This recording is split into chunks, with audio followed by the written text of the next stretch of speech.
सभी को नमस्ते। बीएससी पार्ट फर्स्ट में यांत्रिकी अपनी पुस्तक चल रही है एवं दृढ़ पिंड के बारे में हम अध्ययन कर रहे हैं। आज के हमारे जो दो टॉपिक रहेंगे वो रहेंगे दृढ़ वस्तु की स्वतंत्रता की कोटि और आयलर समीकरण। तो शुरुआत करते हैं दृढ़ वस्तु की स्वतंत्रता की कोटि से। एक दृढ़ वस्तु को हम n कणों का निकाय मान सकते हैं यदि इस दृढ़ वस्तु के लिए Rij = Cij है। यहाँ Cij जो है वो नियतांक है, जबकि Rij जो है वो iवें व jवें कण के बीच की दूरी है। I और j दो अलग अलग कण हैं और इन दोनों अलग अलग कणों के मध्य की दूरी है Rij, जबकि Cij जो है वो नियतांक है। किसी दृढ़ वस्तु की स्वतंत्रता की कोटि वे सभी संभव तरीके होते हैं जिनके द्वारा यह दृढ़ वस्तु गति कर सकती है। एक दृढ़ वस्तु की स्वतंत्रता की जो कोटि होती है वो 6 होती है। इनमें से त्रिविम आकाश में 3 स्वतंत्रता की कोटि रैखिक गति एवं 3 स्वतंत्रता की कोटि घूर्णन गति से संबंधित होती है। उदाहरण स्वरूप माना 3 असंरेख कण हैं, जैसा कि आपको चित्र में दिखाई दे रखा है। 3 कण हैं। इन जो 3 कण हैं, इन 3 कणों में पहले कण की स्वतंत्रता की जो कोटि है वो 3 है, जो आकाश की 3 विमाओं के कारण है। दूसरे कण की स्वतंत्रता की कोटि 2 है, क्योंकि उसकी गति पर एक प्रतिबंध है जो कि R12 = C12 है। जबकि तीसरे कण की स्वतंत्रता की कोटि 1 है, क्योंकि उसकी गति पर 2 प्रतिबंध है, R13 = C13 और R23 = C23। अतः कुल मिलाकर 3 कणों वाले निकाय जिसमें कणों के मध्य की दूरी परस्पर नियत है, इनकी कुल स्वतंत्रता की जो कोटि है वो 6 है। 3 + 2 + 1 = 6। कोई अन्य कण जो हम इस निकाय से जोड़ेंगे उसकी स्वतंत्रता की कोटि 0 होगी, क्योंकि इसे गति करने पर 3 प्रतिबंधों का पालन करना होगा। इस प्रकार के जो प्रतिबंध होते हैं ये प्रतिबंध स्वतंत्रता की कोटि की संख्या को कम कर देते हैं। अतः हम कह सकते हैं कि एक दृढ़ वस्तु की त्रिविम आकाश में स्वतंत्रता की कोटि 6 होती है, जिन्हें व्यक्त करने के लिए 6 स्वतंत्र सामान्य निर्देशांकों की आवश्यकता होती है। इन निर्देशांकों द्वारा हम गतिशील वस्तु के अभिविन्यास को ज्ञात कर सकते हैं। किसी दृढ़ वस्तु की गति के वर्णन हेतु हम 2 निर्देशांक तंत्रों का उपयोग करते हैं। पहला जो तंत्र है वो एक स्थिर तंत्र होता है XYZ, जो वस्तु के बाहर आकाश में स्थित होता है। और दूसरा जो तंत्र होता है वो गतिशील तंत्र होता है X1 X2 X3, जो दृढ़ वस्तु के अंदर स्थित होता है एवं वस्तु के साथ गति करता है। इन दोनों तंत्रों को हम इस चित्र द्वारा समझ सकते हैं। चित्र में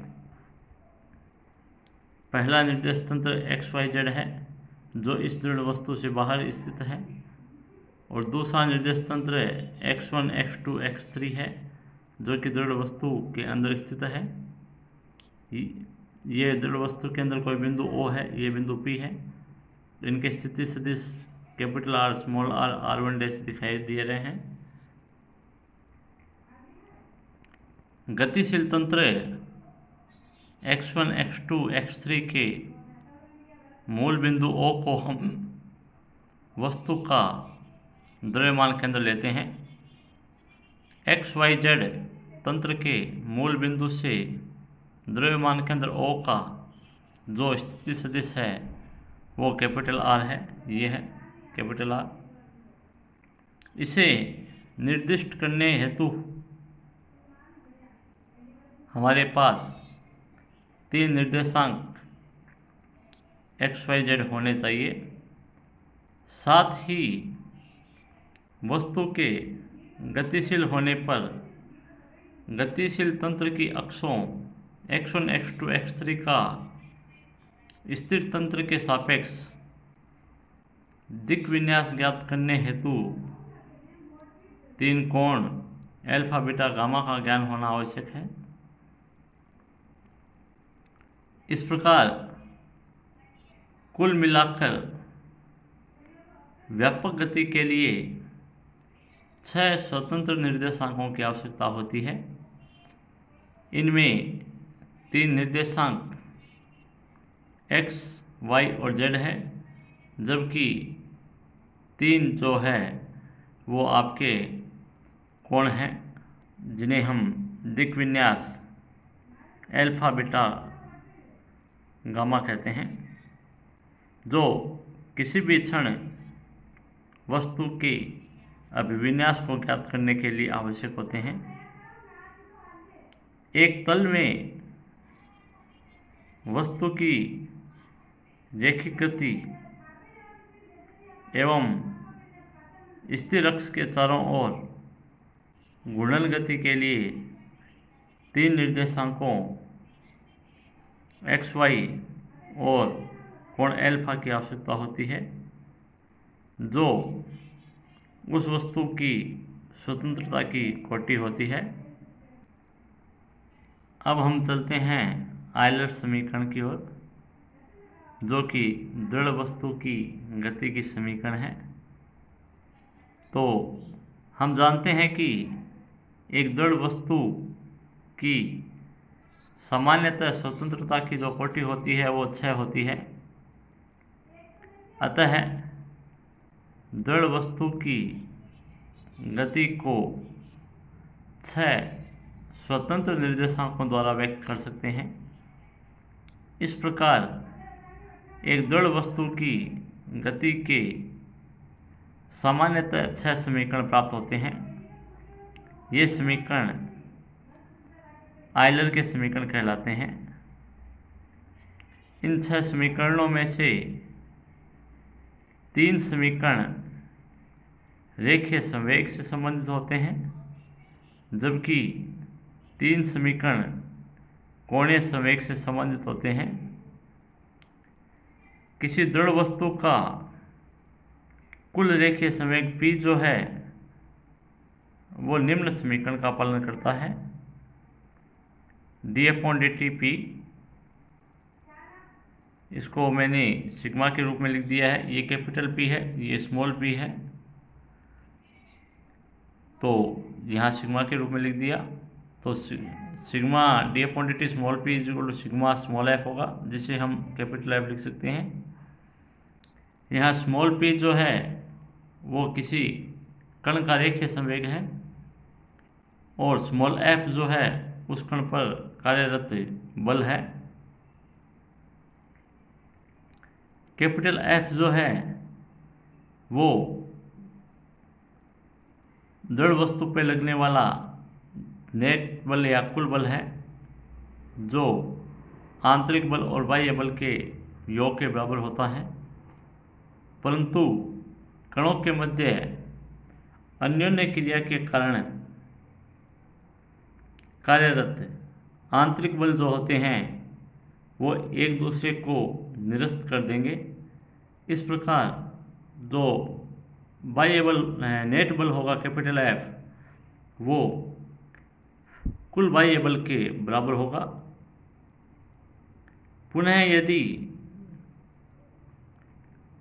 किस वस्तु की बल क्षेत्र F में स्थितिज ऊर्जा U है, तो हम जानते हैं F इज माइनस का del U upon del R स्थितिज ऊर्जा में परिवर्तन की दर बल के रूप में दिखाई गई है। इसे हमने समीकरण 2 मान लिया है। समीकरण 2 को सिद्ध करने के लिए माना वस्तु जो है वो डेल R दूरी से रेखीय गति करती है, तो प्रत्येक बिंदु का जो स्थिति सदिश स्मॉल r है वो भी डेल स्मॉल r दूरी द्वारा परिवर्तित होगा। अतः वस्तु की स्थितिज ऊर्जा में जो परिवर्तन होगा वो डेल U जो है वो हो जाएगा del U is sigma del U upon del R dot del R, और इसको हल करने पे फाइनली हमें प्राप्त हो जाता है F डॉट डेल R। इससे हम जो समीकरण 2 है इसे आसानी से प्राप्त कर सकते हैं। समीकरण 2 जो है वो घटक समीकरणों के रूप में 3 अदिश समीकरणों को व्यक्त करती है, जबकि अन्य 3 समीकरण जो है वो वस्तु के कोणीय संवेग में परिवर्तन की दर से संबंधित होती है। इस प्रकार हम एक स्थिर निर्देश तंत्र ऐसा लेते हैं कि उस क्षण जब हम वस्तु की गति का अध्ययन कर रहे हैं, उस क्षण इस तंत्र में वस्तु का जो द्रव्यमान केंद्र है वो स्थिर है। अतः इस तंत्र के लिए capital V is equal to 0 होगा, जबकि स्मॉल v जो द्रव्यमान केंद्र का वेग है वो हो जाएगा। तो जो पहले का चित्र था उस चित्र से कैपिटल R, इससे पहले वाले टॉपिक का जो चित्र था सेम वही चित्र काम में ले रहे हैं, तो उसमें सदिश नियम से हम लिख सकते हैं capital R plus small r1 बराबर स्मॉल r। इसका t के सापेक्ष अवकलन कर देंगे। सामान्य अवकलन है हम जानते हैं, तो स्थिति सदिश का जो समय के सापेक्ष अवकलन होता है वो v होता है। कैपिटल V का मान 0 है, ऊपर बताया हुआ है। तो स्मॉल v जो है वो हमें मिल गया dr अपॉन dt। यहाँ स्मॉल v जो है वो कण का उपरोक्त क्षण पर वेग है। अतः हम वस्तु के कुल कोणीय संवेग में जो परिवर्तन की दर है उसे निम्न प्रकार लिख सकते हैं dj अपॉन dt बराबर d अपॉन dt, j का मान रख दिया सिग्मा r क्रॉस p। इसका हमने अवकलन कर दिया है, पहले p को कांस्टेंट रख दिया है, r का अवकलन है, फिर r को कांस्टेंट रख दिया है, p का अवकलन है। ये आपका dr अपॉन dt जो है वो v हो गया, तो v क्रॉस p हो गया, प्लस सिग्मा r हो गया, ये dp upon dt as it is आ गया। इसका मान 0 हो जाएगा, क्योंकि p जो होता है वो mv होता है, संवेग द्रव्यमान इंटू वेग, और v क्रॉस v जो है वो सदिश गुणा जो होगा वो साइन थीटा के रूप में होता है, और साइन थीटा का मान 0 होने पे समान दिशा हो जाएगी, इसलिए साइन 0 का जो मान है वो 0 हो जाएगा। यहाँ पे लिख भी रखा है v और p के समानांतर सदिश है, क्योंकि यहाँ आप इसको ऐसे समझ लो p का मान mv रख दिया, m बाहर आ गया तो v क्रॉस v बच गया, और v क्रॉस v हो गया आपका v स्क्वायर साइन 0, और साइन 0 का मान 0, तो इसलिए ये पूरा 0। तो dj अपॉन dt का जो मान है वो मिल गया sigma r cross dp upon dt। अब चूंकि dp अपॉन dt का मान जो है वो f है, इसलिए dj अपॉन dt का जो मान आ जाएगा वो हमें मिल जाएगा सिग्मा r क्रॉस f बराबर टॉय। समीकरण 3। यहाँ टॉय जो है वो वस्तु पर कार्यरत कुल बलागुण है। इस प्रकार उपरोक्त सदिश समीकरण जो है वो घटकों के स्वरूप में 3 अदिश समीकरणों के तुल्य है। और यहाँ जो अपने पास समीकरण 1 व 3 जो प्राप्त हुई है, 3 प्राप्त हुई है, 1 पहले थी, इन्हें हम दृढ़ वस्तु की व्यापक गति के लिए आयलर के समीकरण कहते हैं। धन्यवाद।